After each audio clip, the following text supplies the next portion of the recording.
তো তিশার তো আজকে এক্সাম আছে, আর ওর আজকে মেকআপ ক্লাসের এক্সাম হচ্ছে, মানে ফুল দিয়ে কোনো একটা লুক বানাতে হবে, আউটফিটও ফুল দিয়েই বানাতে হবে। তা আমরা ওই সারা রাত জেগে এই যে ব্লাউজটা বানিয়েছি।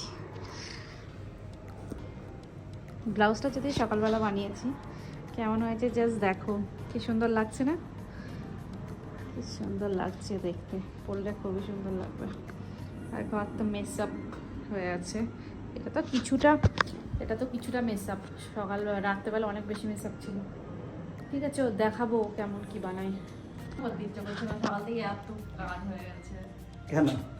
এত কাজ টিচার কিচেনে ছুটে ছুটে সেই কাল থেকে। আর আজকে ওর ছেলে মানে বাচ্চা কাচ্চা হলে মনে হয় এত মানুষের জীবনে হয় না, যতটা বড় করে দিচ্ছে। এখন বসে আছে, না রান্না করতে ইচ্ছা করছে, না ব্রেকফাস্ট করতে ইচ্ছা করছে।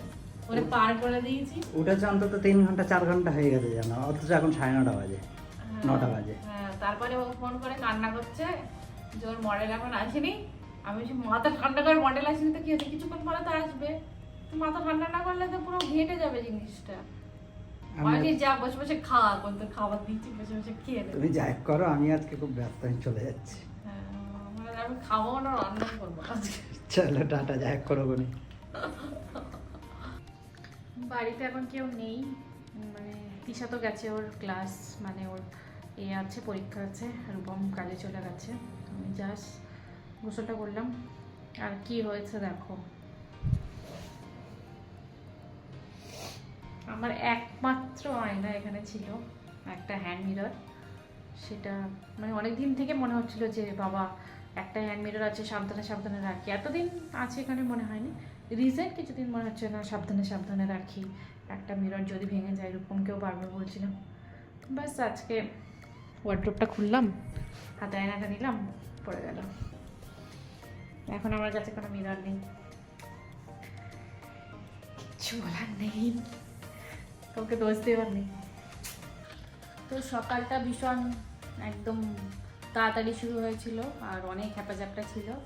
আজকে যেরকম তিশারও পরীক্ষা ছিল, রূপমেরও সকাল 8টা থেকেই কাজ ছিল। তো সকালবেলা ওই চা খেয়ে বেরিয়েছে, আর এখন এই যে খাচ্ছে। এখন বাজে প্রায় 4:30 5টা, 4:30 বেজে গেছে, এখন খাচ্ছে। আর তিশা আমাকে ছবি পাঠিয়েছে, এই যে লুকটা করেছে, পুরো কমপ্লিট হয়নি, যতটা করেছে এইটা এখন পাঠিয়েছে। ফাইনাল লুক দেখাবো, ভিডিও নিতে বলেছি। ওকে, টাটা। টিঙ্গে টিঙ্গে টিঙ্গে টিঙ্গে। না, আজকে তোমার কষ্ট হয়ে গেছে বলে আমি চা করে খাওয়াচ্ছি। খাও, চা খাও। Thank you. ওয়েলকাম। আমি ঠিক আছি। হি হি হি। শুধু ভুট্টা নিয়ে যাবে বলে বেশি কিছু বলছি না। কেমন গেল? খুব সুন্দর। আর মাথা কেমন কাটছিলিস প্রথমে? কাটছিলিস তো? क्या होगा मेरा कालिया, क्या होगा? দেখলি মাথা ঠান্ডা করতে হয়। কেমন গেল বল? খুব সুন্দর। ব্যাগটা একটু তোল। কি কি বানানো হয়েছে তাহলে দেখা। দুটো হাতে কি কি বানানো হয়েছে ভালো করে দেখা, 2 হাতে নিয়ে ভালো করে ধরে। আর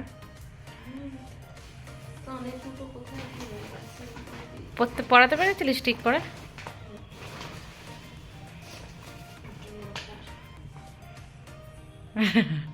খুব সুন্দর লাগছিল। কে বানিয়েছে দিশা এত সুন্দর করে? কে বানিয়ে দিয়েছে?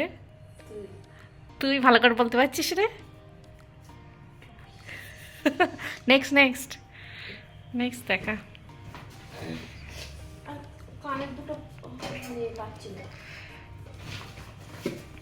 আচ্ছা ঠিক আছে, কোনো এর মধ্যে রাখ, এখনো সুন্দর আছে, পানি দিয়ে বুঝে দে। যাক, সারাদিন পরে একটু এসছে। হাতে কি নিয়ে এসছো? ও, এটা আমার অনেক দিন ধরে ক্রেভিং হচ্ছিল। আর এটা কি? তিশার জন্য ফুচকা। ওকে, তুমি কি খাবে? ওকে। ঘুমের মধ্যে থেকে উঠে এসছে তিশা ফুচকা খাওয়ার জন্য। ঘুমালে কোনোদিন ওঠে না, শুধু ফুচকার জন্য উঠেছে। ওকে, যদিও এটা আমি বেশি খাবো না, ওই খাবে। একটা দুটো খাবে। হ্যাঁ, এই দেখো তিশা খাবে। যখন আমি বড়লোক হয়ে যাব তখন আমি কখনো মানুষকে বলবো না যে আমি বড়লোক হয়ে গেছি। তখন আমি কি করবো বলতো, কি এই যে জিনিসটা এটা আমি না খেতে এগুলো খেতে মানে বড়লোক। ওকে বলো, হোয়াটস দ্য প্রবলেম? আজকে আমরা করেছি সাদা আলুর তরকারি আর পরোটা করেছি আর পেঁয়াজ কলি খাবো, যেটা আমি আর তিশা খাই, আর রকম খাই না। আর আজকে সেরকম কিছু নেই, যা সব শাকাহারীর দল। শাকাহারি নাই, একদম মাংসাশী বাগদা ওসব কথা। আর যদি রাত্রেবেলা কিছু হয় সেটা দেখাবো, আর কিছু হবে বলে মনে হচ্ছে না, ভীষণ টায়ার্ড সবাই, যা হওয়ার কাল হয়ে গেছে। তো আজকের ভিডিওটা এখানেই শেষ করছি, কালকে দেখা হচ্ছে নতুন একটা ভিডিও দিয়ে, ততক্ষণ tata, take care, good night, tata.